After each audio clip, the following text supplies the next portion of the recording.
This is the MagicWordPodcast.com.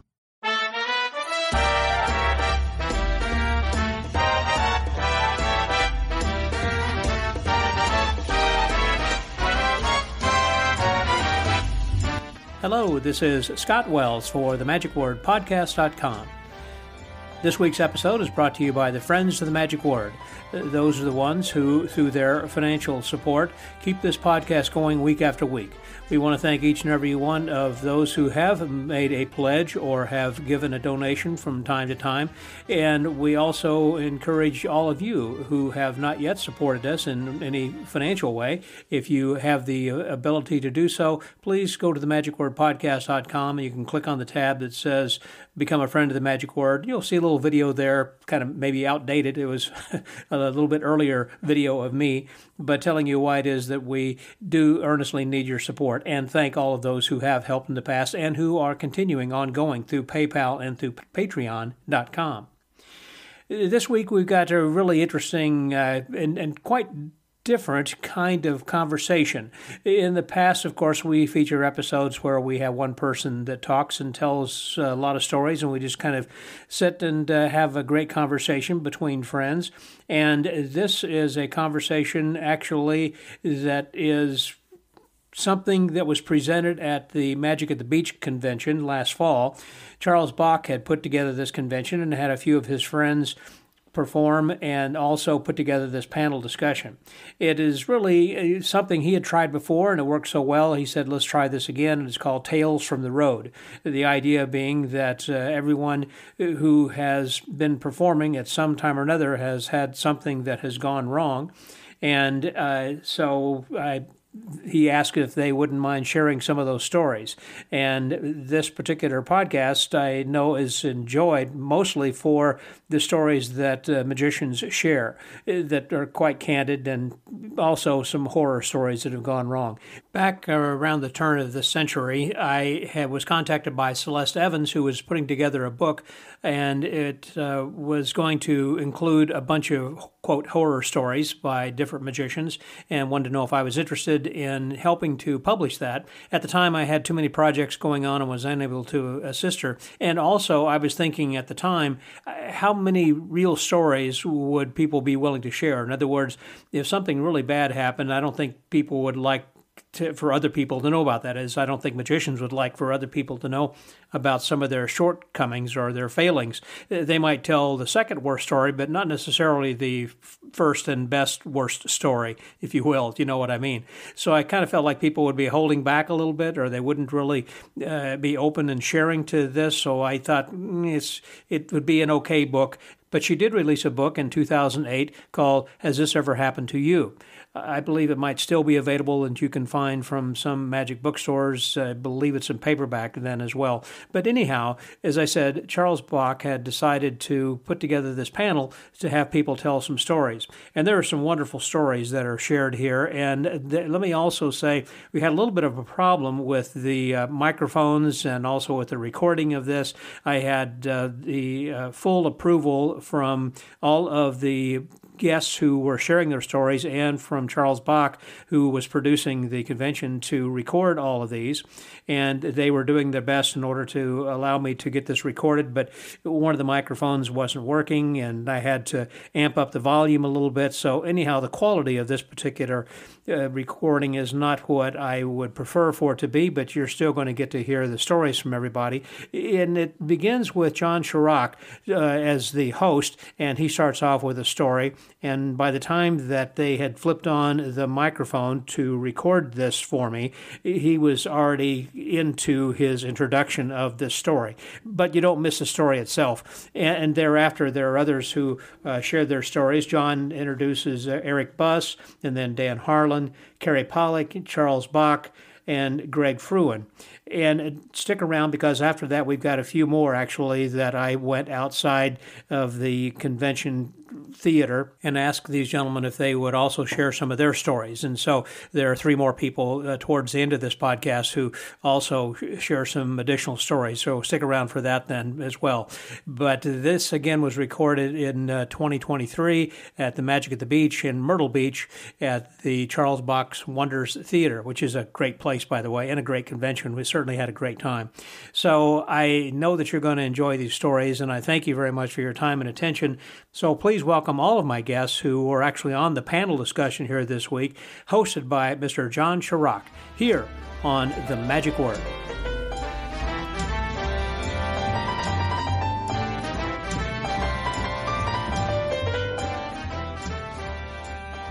About 1,000 miles would take quite a while.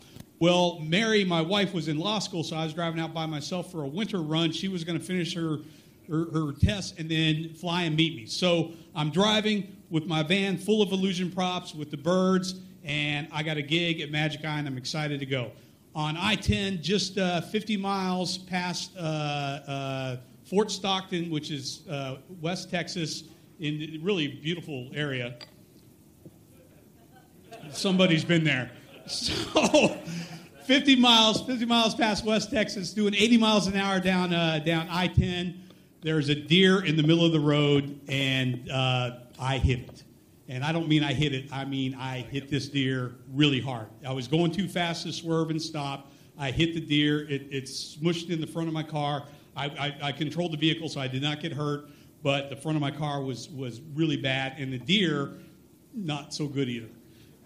So I had a cell phone. I called. They come out. The cops come out in the tow truck, and they tow me back. And I spent the night in Fort Stockton, and through no choice of my own. And the next day, I took the van to the police. They towed it. They said, okay, it's going to cost X amount of dollars to fix it. The van was not worth that, and so I pretty much had to buy a new van. And luckily, there was places there that would sell me a van that day for a really good price, or not. So I bought a van and went and loaded all of my equipment from the back of my broken up van into this new one, loaded the birds. By now it's probably 5, 6 o'clock at night. I hit the road, and 60 miles later, I hit another deer.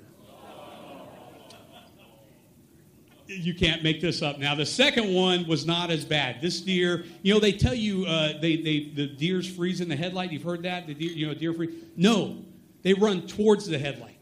Because the first one, I would have missed it. I saw it, and I didn't swerve, but I started going like this, and the deer just ran right into it. And the second one, the same thing, and it wasn't as bad. I just got a limp car. I was able to make it to Houston. And that Christmas, everybody bought me deer whistles. So that's my story from the road. That's what we're going to do. Yeah? Okay.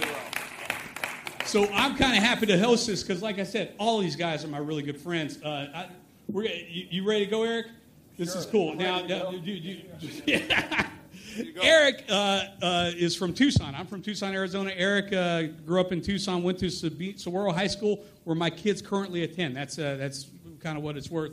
But I've known Eric since he was like 16 years old, one of the most creative guys in magic. I know you guys enjoyed the show tonight. Eric, please tell us a story from the road. I don't think they did. Do I need to stand up there? No, you can be comfortable. Aren't we chilling? We're in a lounge, aren't we? Can we get a bass player?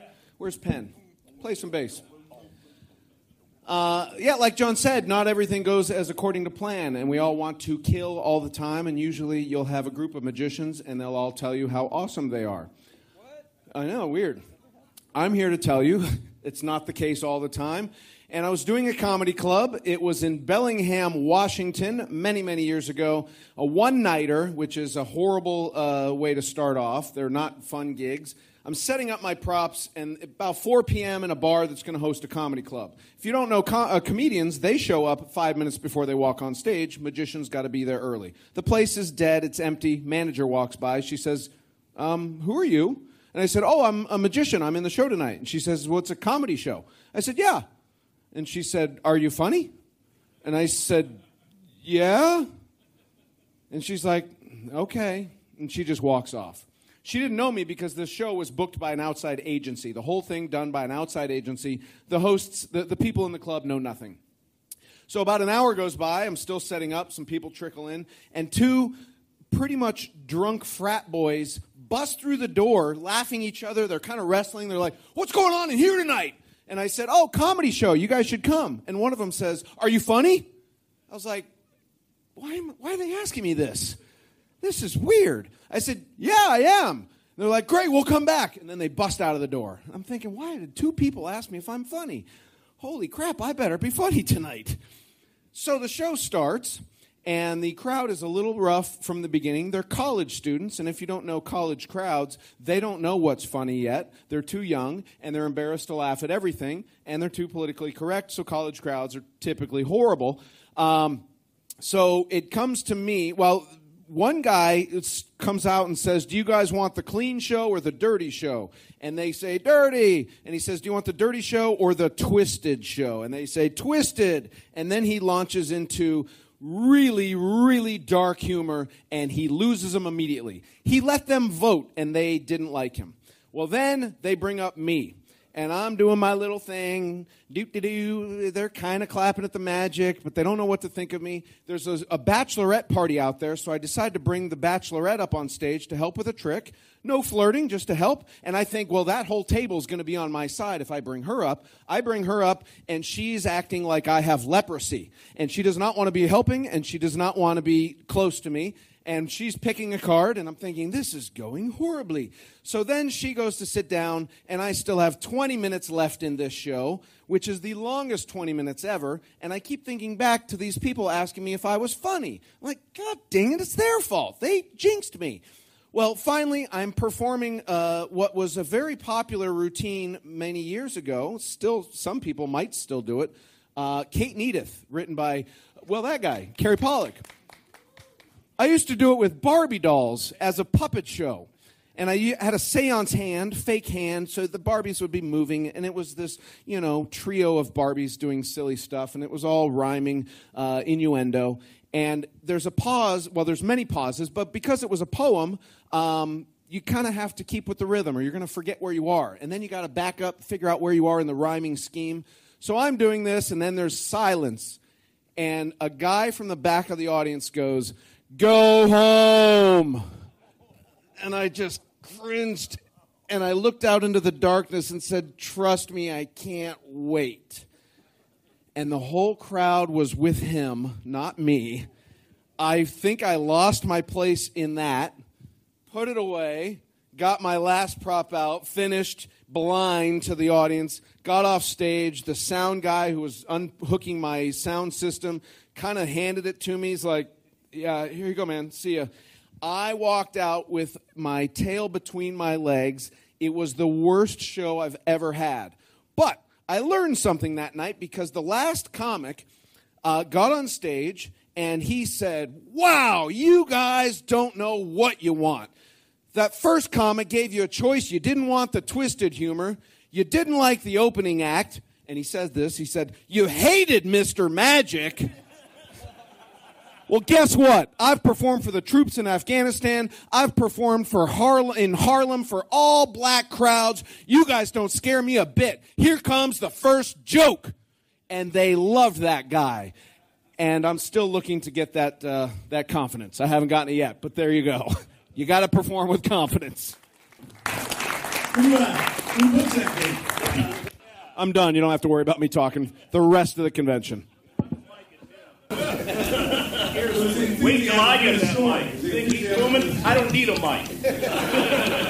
Well, let's transition like that, Dan. What do you got for us? Yeah, is this thing actually working? Because I don't want to waste my voice. I have to talk tomorrow for an hour, which is crazy. We're performers. We don't perform for hours. The worst gig that I ever had, I was booked to MC for Jeff McBride's Mystery School troupe when they performed for the TAOM. So, Texas Association of Musicians. And I don't know what year it was, and I hadn't been doing a lot of MC stuff before then, but I knew what I was doing going into it. But as I'm watching all of the evening shows leading up to the big evening show, the one that I'm emceeing, every single show had the same problem. The sound system, I think it was in one of those high school gyms or something that had been converted, the sound system speakers sounded exactly like World War II air raid speakers. And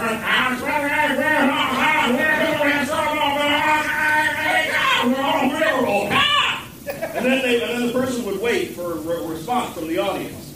Like they said something funny. And nobody could understand anything that anyone was saying.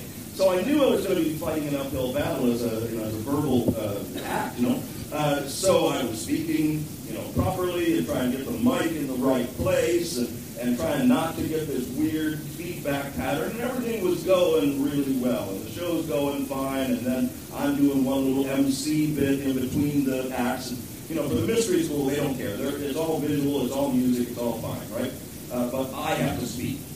So I'm like at the second break doing my MC thing. And all of a sudden, lights start flashing, alarms are going off. There's air raid sirens and searchlights and all of this kind of stuff. And I'm like, what in the? We still have a child here. What in the forking heck is going on?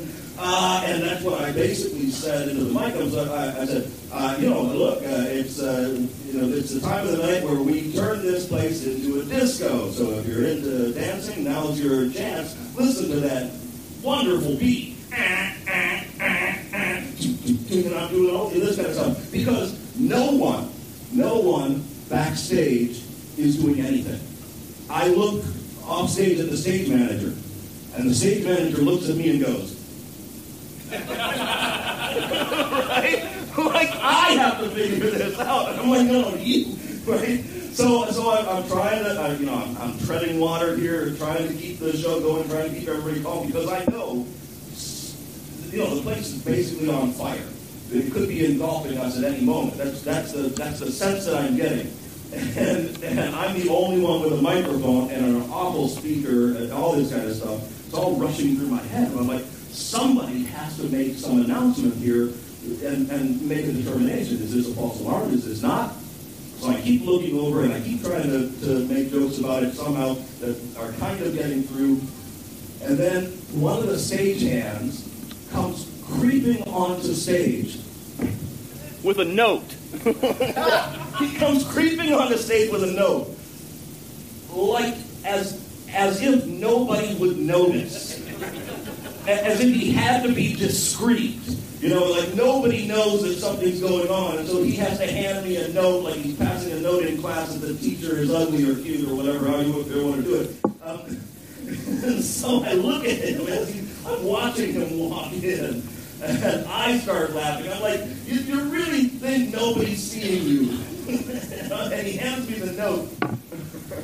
And instead of rushing on stage and telling me what's going on, that's how they delivered the information. So I'm on stage and I open up this note, and this is what it says. The sushi restaurant is on fire. I don't even know what that means. We're in like this old converted theater. This is not a sushi. What does this mean?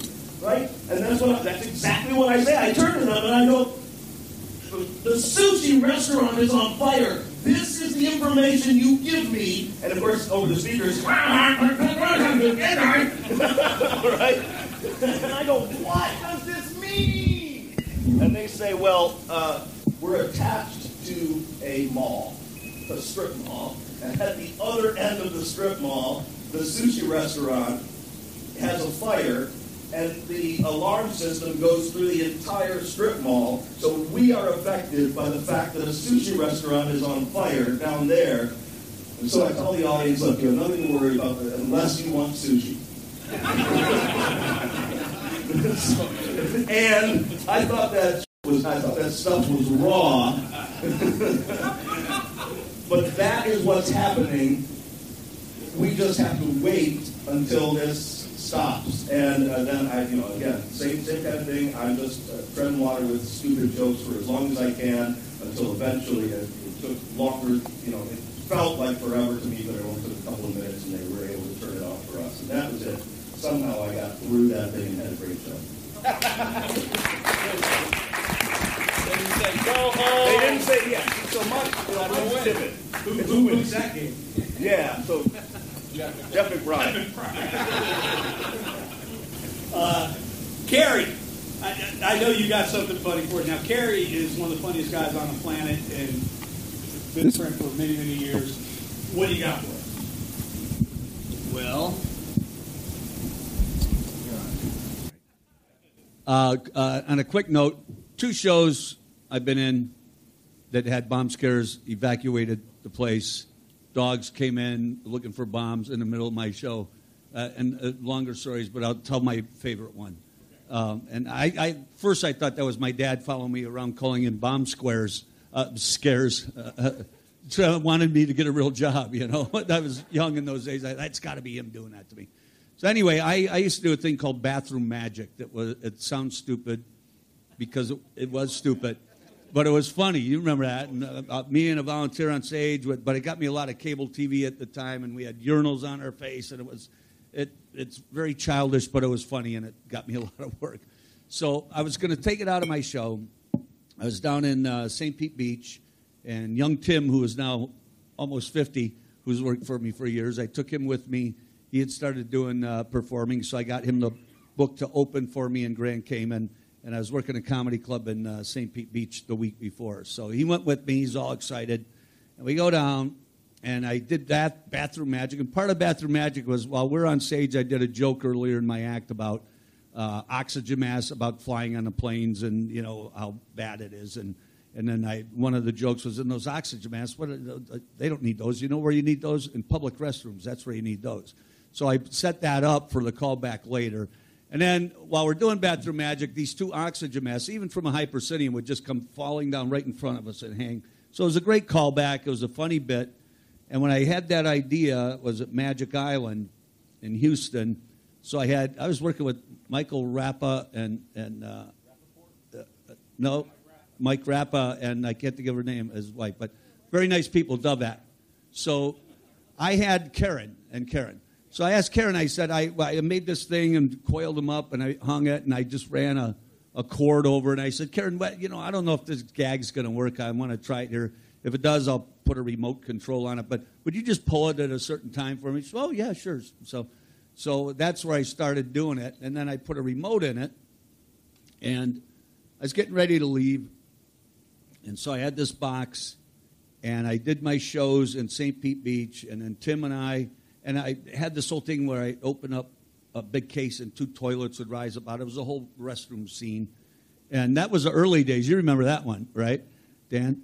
And so I was doing a lot more corporate at the time. I was getting booked for more corporate work, and they would be scared to death when they'd see a urinal on your face. You know, I'd say it's nothing dirty about it. It's just a funny sight gag. Well, so I quit doing it, took it out of my act. So this whole thing, I pitched it in the dumpster behind the club when I finished my show in St. Pete Beach. The next day, we're flying to Grand Cayman, and I was going to be there for a month. So I kept the masks because I thought I could use it somewhere else probably. So I kept that and some clothes I knew I wouldn't need in Grand Cayman. And I took it right across the street and down a couple hundred feet was a pack and ship place, you know, like a UPS store. So I took the stuff in. I said, I want you to send this airmail to Cleveland, Ohio, and here's the address and how much you want to pack it up and ship it. He told me. I paid him. And then we head to Tampa airport to fly out of the country. As a side note, this was in the middle of me being audited every year for 20 years by the IRS, who probably thought I had good reason to hate the government and IRS. I won it at the end of 20 years. I outlasted them. But so I'm on my way to Grand Cayman. This guy is opening. He hears something rattling in the box while he's packing it. So he opens it up, and he sees these 2 oxygen masks from an airplane that I sweet-talked this flight attendant out of on a flight. I said, where can I buy those? She said, I don't know if you can even buy them. I told her, and she came by and she like sneaked them to me. And so that's a true story. So I kept that. He's packing that up, and he heard something rattling, so he opens it up. Now, I don't know what he thought the oxygen masks were for, but he saw in there a circuit board with an antenna and 4 batteries. And because I was in a hurry to make that version, I didn't even make a battery mount, and it was just for me. My customers, I make it look professional. I thought, it's just me. So I had a whole handful of the poster putty, the blue poster putty, you know. and I stuck it in the corner, and I mashed the battery, just like you see on TV. And I mashed it had everything but C4 written on it. And I mashed it. I never even thought about that. And so I have 4 batteries mashed in what looks like a big handful of C4 next to a receiver. And it's going airmail on a plane. And I'm leaving the country. And so I get to Grand Cayman the next day, and I get a call from the club owner later in the day. He says, Kerry, are you sitting down? And I said, Bob, if you're changing the deal on Tim, you told me Tim could open, you told me you were going to pay because he was at a reputation for changing the deal sometimes. He never did it to me, thank goodness. But he said, no, you better sit down. And he started telling me what happened. So here's what happened. So this guy sees it, looks suspicious. He calls St. Pete Beach police. Now, St. Pete Beach, if you haven't been there, it's got some nice, the blocks are a little bit shorter than a big city. So he calls the police comes, Detective Charlie Stapleton, I still remember the name. And he shows up and he looks at it and he says, yeah, that looks like a bomb. We should call the local FBI. So they call the local FBI. The FBI shows up and they look at it and they go, that looks like a bomb. They cordoned off 2 city blocks, evacuated the buildings in 2 city blocks, and put roadblocks up. And I have no idea any of this is going on at the time. And they called the bomb squad from MacDill Air Force Base in Tampa. The bomb squad comes in. Now, you think the bomb squad would know, have a dog or something. That's kind of their job. And they show up and they go, it's a bomb. And I can only think they knew it wasn't a bomb, but they're bored because how many bombs do they get to blow up? So they brought the truck and the suits, and they put it in their big tank, and they just detonated all my stuff. So there were some of my everything, the clothes, that prop, everything was in there, and it made the whole front page of the Tampa Tribune the next day. And it started out, you may say comedian Kerry Pollock bombed last week at the Comedy Club. But now here's the best part. So while they're waiting for the bomb squad to come in, the FBI goes out front and they see my name still on a marquee in front of the hotel where the club was, and they see, oh, Kerry Pollock.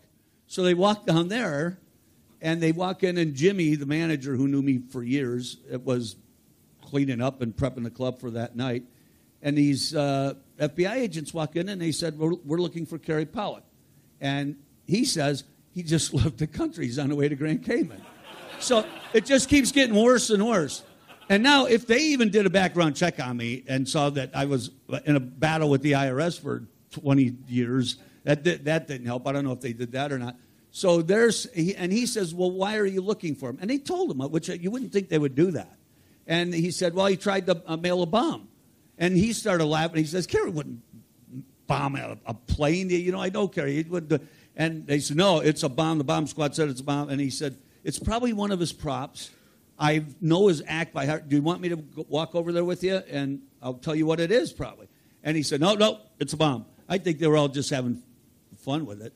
But they did. And they were looking for me, and I was kind of wanted by the FBI for a few hours till they put it in the tank, they blew it up, and they realized, okay, that didn't make enough pressure, so it was just their explosives. And then a month later, I get home, and my dad lived next door to me at the time, and he would get my mail and stuff, and there's this package waiting for me.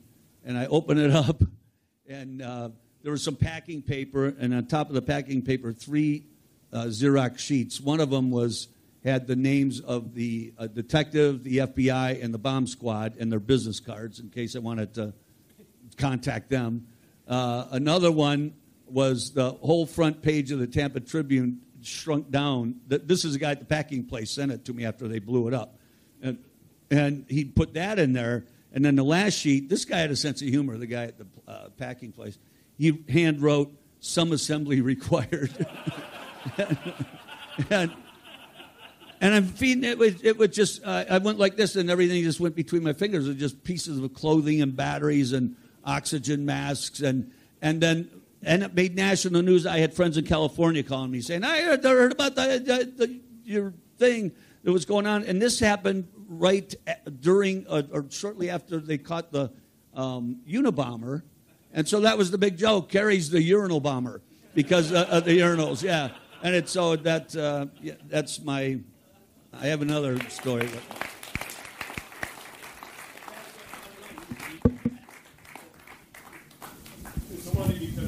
What year was that? It is true, and there's more that goes with it. But What year, roughly? jeez, Early 90s? yeah, it was a ways back. But that everyone in Cleveland's talking about it. I would always do the radio shows in Cleveland, and all the DJs say, "Hey, Kerry, he comes out, does the radio with us." Yeah, then you tried to bomb a plane. They'd all laugh about it. Well, I think, Charles, we're going to have you go next. Before Charles says, how great is this theater? Yes. I've known Charles for a long, long time. I used to work comedy clubs way back in the day, and what was the name of that town? In Collinsville. Collinsville is set in St. Louis, the other side of the streets, and the other side of the east side of St. Louis. And I worked in comedy club there. I was young. I was 22 or something, and Charles was not 21 yet and snuck in because he heard there was a magician there, and we met, and he's been a great buddy ever since. We worked at Season Palace together, and you guys know I worked in Maui quite a bit, and Charles worked on a cruise ship, just sailing on. So we would get together every Sunday and hang out, and this is all when Charles was dreaming all this stuff, and he was telling me all his plans, and I got to see this place for the first time a couple of days ago, and I just think it's phenomenal. So I know Charles did all this,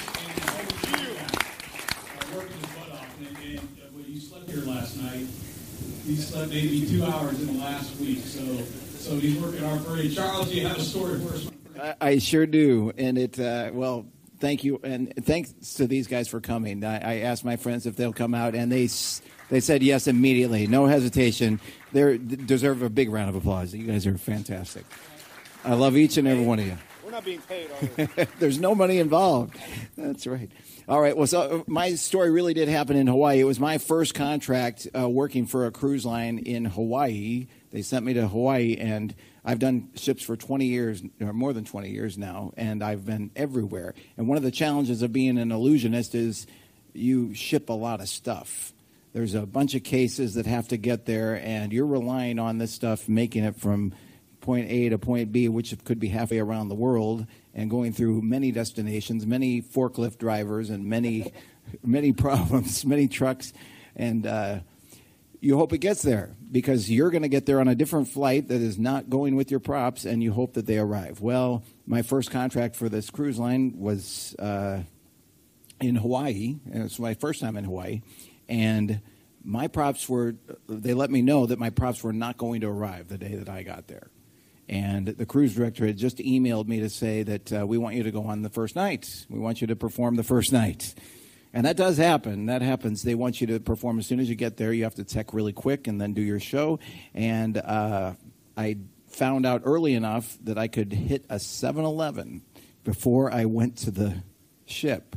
I went to 7-Eleven. I found an art store on the way. I had the taxi driver take me to there. I was able to grab some newspapers, some eggs, some wire, some sketch pads. I actually made playing cards for an alphabet trick. I literally built an entire 30-minute show. I had my music with me. I had some rope, and I had a deck of cards. And that's all and I might have had a thumb tip, yes. So those things were all I had, and I hit the 7-Eleven, I hit the art store, and I built props all afternoon, and finally was able to do I said I can do a 30-minute show, no problem, and I have my music with me, and they said, okay, let's make that happen. And it actually went really well. I actually survived that first night show. And then my props arrived the very next day. They arrived the next port that we came in. They arrived, and they're offloading my props. This beautiful truck. I was so excited. Finally, I get to do my main show. The first night is usually the welcome aboard show, which means you do a shorter show. It's a lot easier. You just do your spot and you're done, and then you do your main show later on in the week. Well, I was excited. My props arrived. I can do the big show. This is fantastic. I can't wait. They're offloading the truck. Forklift goes right through one of the cases. Right in front of me. And one case flips over. And the next case, which was my opening illusion, this beautiful yellow case that was brand new at the time, it started rolling. Rolling, rolling, rolling. Closer and closer to the ocean. and it kept rolling. And I'm on the deck watching everything happen. There is not a thing I can do. My shouting does nothing for the guys running the forklifts and making all this noise and doing all these things. As I watch my case slowly rolling toward the edge of the pier, this close to the edge of the pier, somehow by fate, by luck, by whatever, I imagine it falling right into the ocean and I'm done. And this is a brand new prop. A pallet from one of the things that they were loading onto the ship had broken off a piece of wood. And that piece of wood was laying right there near the edge. My case just happened to roll right up next to that little piece of wood, and it stopped right there and saved my prop. So thank you. That was awesome. It'd be much funnier if it went in the ocean. It would be much funnier, but much worse. But that wasn't... I'll change the ending next time. But that's not really the end. That happened to be the worst cruise I ever did, but they kept hiring me after that, thank God. Finally got my show on board. I did the show, and I'm doing a sword box. They had this really cool sword box by Illusions by Your Design that was very deceptive, and I was all excited to perform this thing. I'm doing this sword, and I get up with the final sword, and I'm ready to push it down. And I hear beep, beep, beep. This is a fire alarm. Stay exactly where you are. The music stops. Everything stops. The lights stop. There's nothing. When things like this happen, everything stops. You have no control of anything. And the captain comes on, and I'm standing up here with my sword, waiting for this announcement to finish. Finally, it finishes, and the sound guys were pretty smart. I actually knew my music enough that I could feel the timing of it, and it happened to be at the right time for me to start pulling the swords out. So I dropped this last sword in, pulled them out, quickly got out the swords, and somehow I finished with the music, and it went well. Yeah. I thought we were supposed to tell stories about how we suck. And so far, you've all told stories about how awesome you are. What the hell? I think I brought that up at the beginning. I told you that would work well. I want to hear about you all sucking. We're gonna keep it rolling. I got lots more stories about sucking, by the way. This is quick, and it just, you talking about your prop going towards the ocean. So Charles and I worked at the Magic Castle together like 5 years ago, and on loadout, I was doing an origami, and my origami fell off the stage in the loadout. And that's a pretty expensive prop. They got hurt pretty bad. They got all dented up. And the next day, I'm driving home. Well, Johnny Don, who built it, is right. He's there. He's in Burbank area. And so I called him and said, hey, the thing just fell off the stage. Can you look at it? So I go to his shop, and he looked at it and said, let me see what my guys can do. And they spent like 4 hours fixing the origami. And we had bought it in the 90s. When we purchased back in the 90s when the origami was hit. And,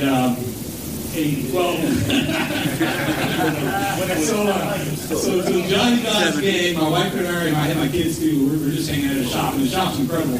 Anyway, he spent all this time fixing the prop, and like 3 or 4 hours, and it looked great. And I said, Johnny, this is awesome. What do I owe you? And he said, oh, no, it's still under warranty. Wow. So there you go. There's good stuff in that. Yeah. Okay, we got one more. Again, good buddy. I was fortunate to work at Caesar's Palace in Las Vegas for quite a few years with Charles.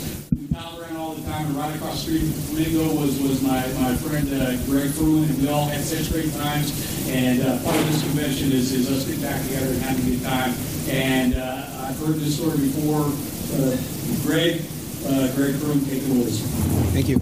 Okay, so I'm going to actually tell 2 stories real quick because they're kind of short. So the first story I'm going to talk about was I'm not sure how many of you may know I do a bird act, and I was on a cruise ship, and the opening of my show would be the bird act. It was the first thing I would do. It sets the scene, how a magician, come out, do all the sleight of hand, and there's a part of the prop where the cage would vanish at the end, and I'd produce my wife. Well, during the act, it broke, and I went to pull the cloth over to set up to have her appear, and all I could hear was, oh, geez, oh, and I used some colorful words, but basically there was a problem. So I reached in underneath to see what was happening, and part of the back of the wall had broken and snapped and was really sharp. So as I put my hand in, I felt it cut. And, of course, your reaction right away is to pull back, which sliced open my thumb 3 minutes into the show. I now realize I can't make my wife appear, and so I go up and I do the old, and when I looked at my thumb at first, it wasn't bleeding. It was a really deep cut, but it didn't quite bleed right away. So I was like, okay, this will be okay. So I started to introduce the next piece. And as I introduced the next piece, I looked down, and there's a puddle of blood. Literally, my thumb is gushing. So I look at the sound guy, and I say, I forget his name. Let's say it was Scott. Scott, play the next song. I'm going to go off. It looks like I've cut myself. I'll be right back. And I go off stage. He starts the music, but he doesn't turn off my microphone. I'm in the wing. There was 3 Filipino stagehands. They already had Band-Aids laid out and gauze. And I'm wrapping my thumb up. And, of course, there was very colorful words being said. Now I don't know that at this point, I don't know that they can hear me. I'm just worried about my thumb. I get it wrapped up. I'm back out on stage. And now I'm thinking, wow, I'm a hero. I'm going to do my show. My thumb, they know I've cut myself, but I'm still going through, etc. Show finishes. It was the second show of the 2-show night. I go down to the infirmary, and I'm having the doctor look at it. And the nurse was saying to me, wow, that was a really nice magic show. And she goes, oh, by the way, do you know that your microphone was on? And I go, what do you mean? And she proceeds to say every single word that I had said. So now, if any of you have ever been on a cruise ship or have worked a cruise ship, when you finish a show, if you've had a great show, you want to walk around the ship and be proud. But if you've had a bad show, you're hiding in your cabin for the rest of the cruise. So I go up to my cabin, and I'm done. I'm staying in for the next 3 days. And there's a knock at the door, and it's one of the a juggler friend of mine. And he says to me, hey, we're going to go out for a drink tonight. You got to come because, of what happened. I said, no, I'm not leaving this cabin. He goes, dude, don't worry. It wasn't as bad as you thought. It'll be okay. So we go up to the disco, and I'm sitting over, and I get a beer, and I'm sitting literally trying to be as small as possible. And I'm in the corner, kind of like looking down and not making much attention to myself. And out of the corner of my eye, I see this little old lady beelining towards me. And I know she's coming to me. And I go, okay, here we go. And she walks up and goes, are you the magician? And I go, yeah, that's me. And she goes, and I have to use the word, so I apologize for the young people in the crowd. She goes, how's your finger? And I then realized they knew I wasn't being malicious and whatever. So that's my first story. But the second story, so I did kind of, yeah, now we're... And so this second story it's only been told, this will be the second time I've ever told this story. So I was very young. Once again, I have another routine I used to do called, what's that? I said I've heard it more than once. Well, in a seating like this, like in a show, like, or whatever. So anyway, I used to do a routine called Orange, Lemon, Canary. For those that might know, you have an egg, a lemon, and a grapefruit or orange, and a parakeet. You make the parakeet vanish, and you make the egg. Yes. No worries. So anyway, you vanish them all, and at the end you cut open the orange, etc., etc. Well, anyway, I'm on the way to a gig, and I used to do these, what they call them, phone sale shows, where you go to the theater and they've sold it all out by phone. Boiler Room, yep. And when I get there, I know the producer of the show. I've done many shows for him, and I pull into the parking lot. It was like a 50-minute or hour drive to the theater. And as I pull into the parking lot, I see the producer, and he kind of sees me, and he's coming over towards me. So I go to get out of my truck, and as I go to get out of my truck, as I open the door and I lean out my foot, I get this really, really bizarre, and I can't really give you an exact explanation how it felt, but a pain inside my like stomach, kind of like when you get that gas pain, but like really bizarre, weird pain. I've never felt it before. And I kind of brought my foot back in, and I was only about 30 years old, so I knew it wasn't like, it didn't seem at first like it was something really bad. So I sit there for a second, and then I realize, okay, it must have been some gas or, a little bit of... So I go to take my foot back out of the door, and the pain starts again. I bring my foot back in, and I'm like... Now, when you get into these situations, I'm sure you've all had this, where something's like, you start to sweat. Your hands almost sweat immediately. And I start to sweat because I'm thinking, there's something really wrong with me. So I'm sitting there, and I'm like pushing on my body, and I'm thinking, there's no pain there. No, okay, that's good. All right, try it again. I go the third time, and the pain's even worse. Now, I'm starting to freak out because I don't know what's going on.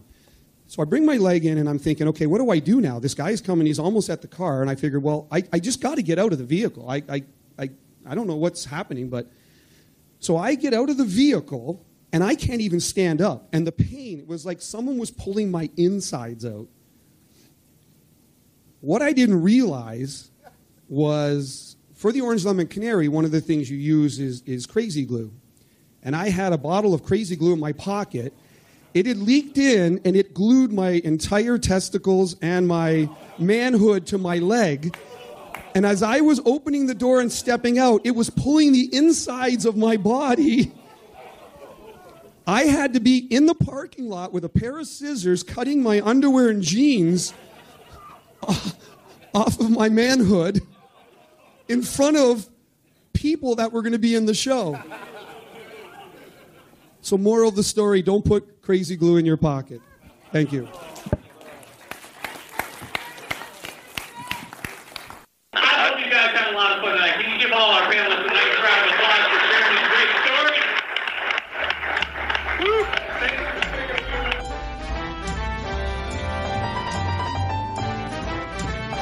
Wow, well, I hope you enjoyed those tales from the road, but we're not finished yet. We still have 3 more guests that I talked with when we stepped outside of the theater. And let me also point out that this was Bike Week in Myrtle Beach during this week that the convention was going on.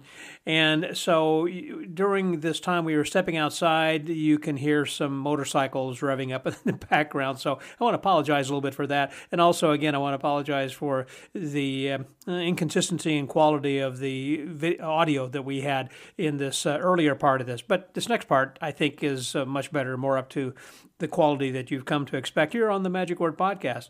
And so this is going to feature 3 different guys. It will be Wacky Chad, Steve Beam, and the Amazing Adam here on the Magic Word.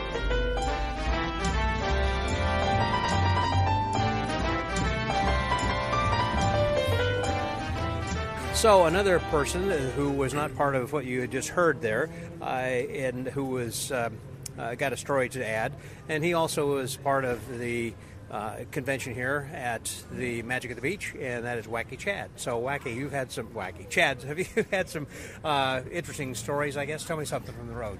Yes. So I actually have one that it actually made it to my documentary. So I was assembly editing the documentary called Becoming Wacky Chad. It's my brother's kind of work, and I was kind of assembly editing so he can get some footage together. So while I'm editing and helping with that project, I'm in Atlanta, and I'm like, I need to work. I need to go out and busk. Mm-hmm. So where can I busk in Atlanta? Because I do it regularly in Boston. Right. So I looked up Piedmont Park was the place to do it, I guess. There was like 5 spots in Atlanta to go busk. So I found a spot on a slow, like Wednesday, kind of thing. Just wanted to do it like at a 7 o'clock time, or maybe I think it was like 2 o'clock.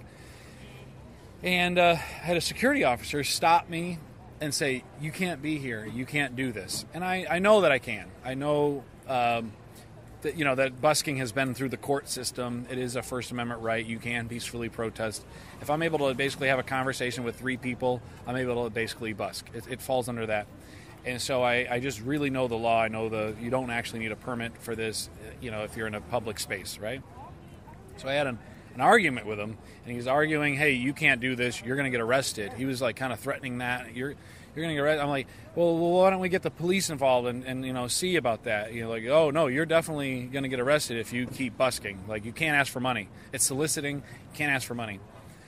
And it just kind of brought it down because I just wanted to, try to find a spot in Atlanta and just kind of do stuff like that. So I ended up recording the guy, and I just know busking like the back of my hand. And I'm like, no, we can do this.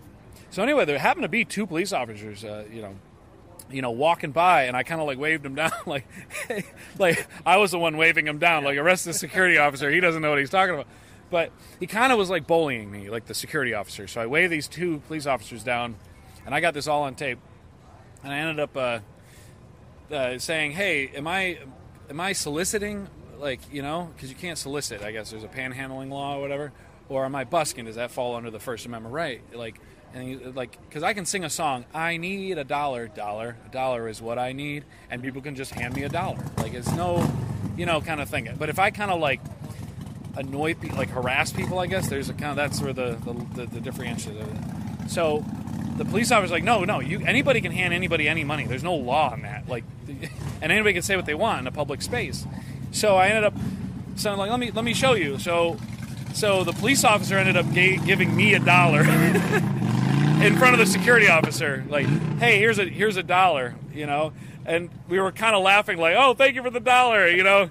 And the security officer says to the police, no, you can't do that. You can't do that. So we were kind of just like, oh, but what if are you going to arrest me now because I'm giving him $1? Like, who's going to arrest me, you know? And the security officer just wouldn't let it go. Wow. And I'm kind of happy for it because, you know, I ended up sitting in the car kind of all frustrated, and we got the whole thing on tape because I just kind of was like, whatever. And my brother, like, this is it right here. Like, I was like, oh, wow, okay. And I was just trying to just work. And you ended up not working or working? No, it was kind of a slower day. You know, it's kind of like one of those things that you want to be invited. You want to feel like you were wanted. Yeah. So I ended up kind of just going to a different spot. I don't want to be annoying. Be that you know guy. what I mean? Yeah. So I ended up going to another spot and did really well. With the one in the security guard. yeah, exactly. Let me move to somebody else over here, Steve Beam. You have some sort of a story from the road? Well, it's actually the off-road.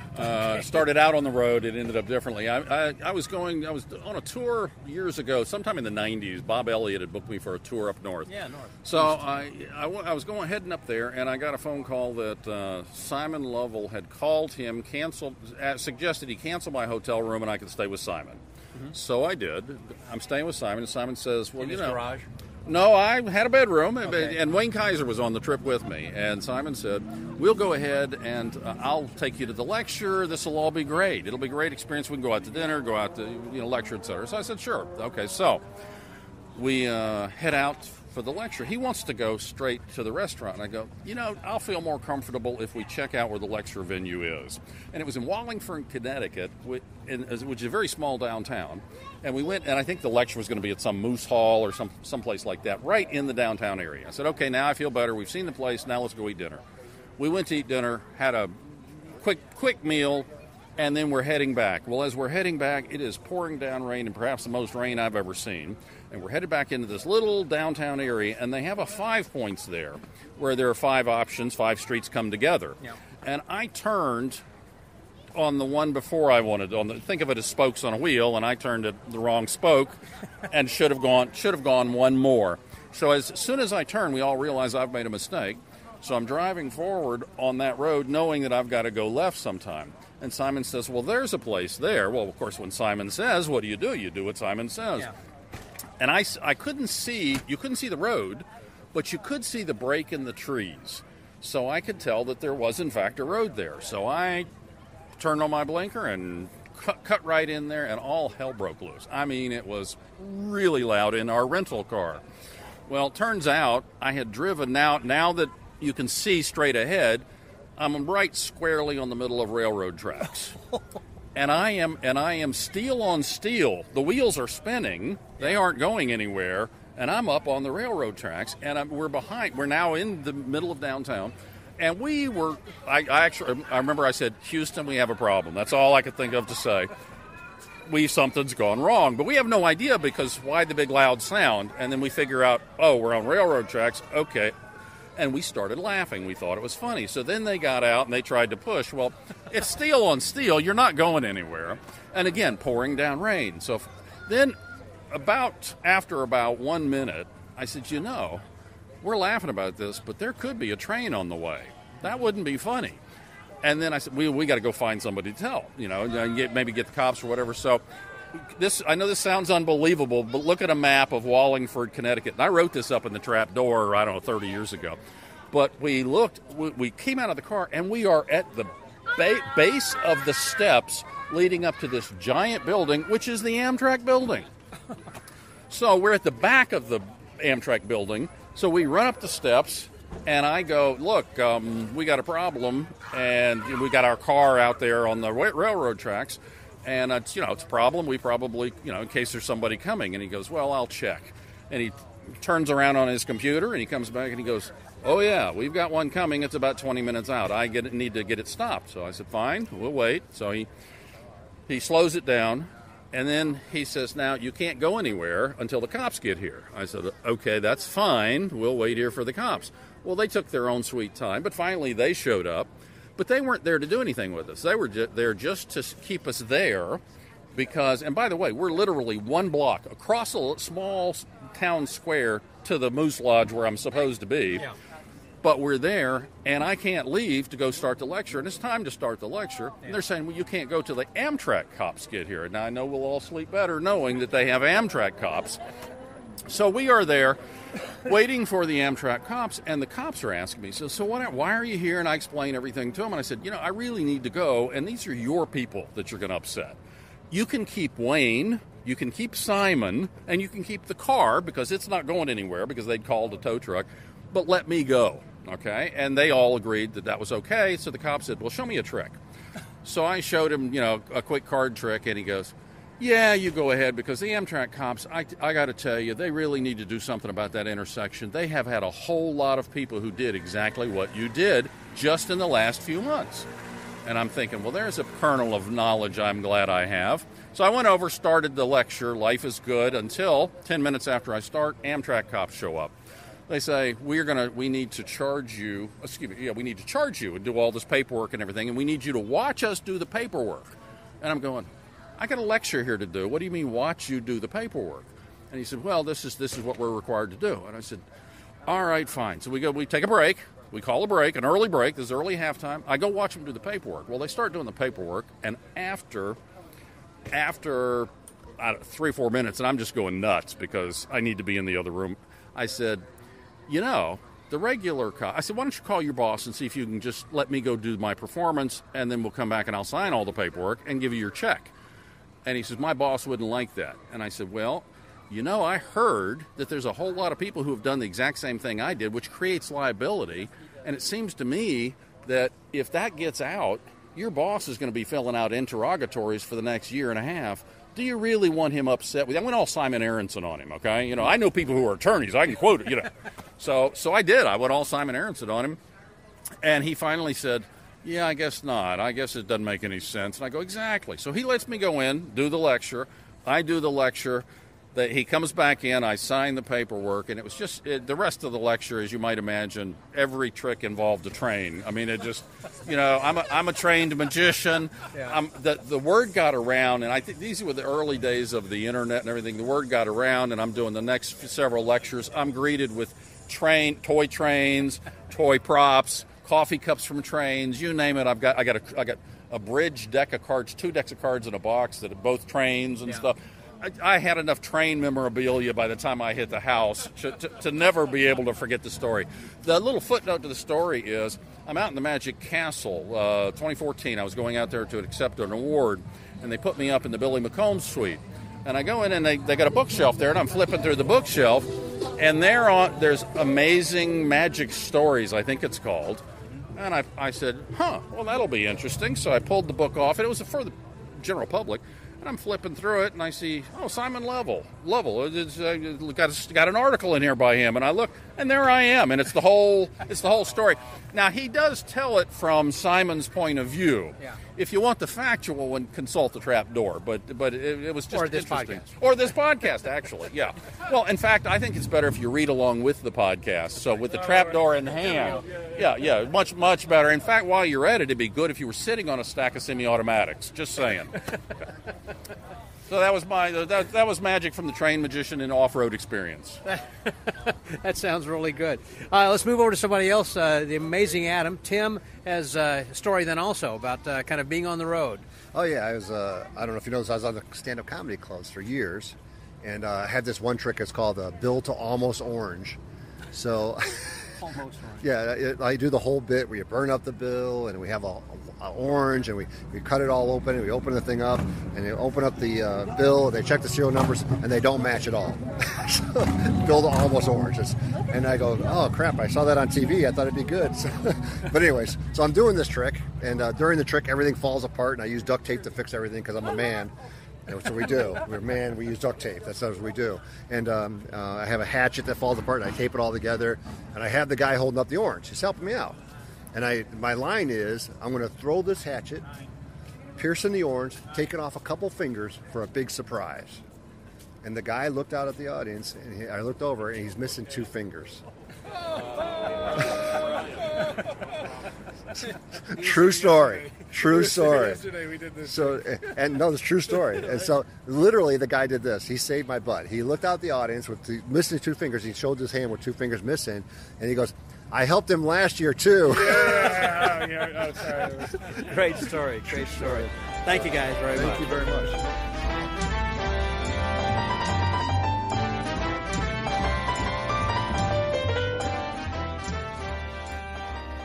Well, this has been another fun episode together, and I hope you enjoyed all of these various stories from a variety of magicians.